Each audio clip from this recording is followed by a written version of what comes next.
বাংলাদেশের একজন প্রতিষ্ঠিত ব্যবসায়ী ছিলেন, কিছুদিন আগে মারা গেছেন। আমি ইচ্ছা করে নাম বলতেছি, পত্রিকায় ওনার অনেক বড় লেখা আছে। উনি বলছেন বাড়ির থেকে 90 টাকা নিয়ে সর্বপ্রথম আমি সায়দাবাদ গেছি, ঢাকা।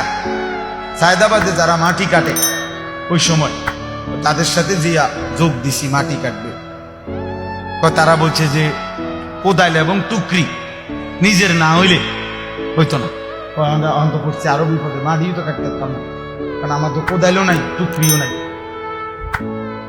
এরপরে আবার গায়ে খাইটা কষ্ট কইরা তারপরে কোদাল টুকরি কিনছি, ওইটুকু দিয়েই সে বাংলাদেশের মৃত্যুর আগে তিনি বাংলাদেশের একজন প্রথম শ্রেণীর ঠিকাদার ছিলেন। হাজার হাজার কোটি কোটি টাকার এই রোডের, হাইওয়ে রোডের কাজ করতেন। একটা সময় এই 90 টাকা শুনছি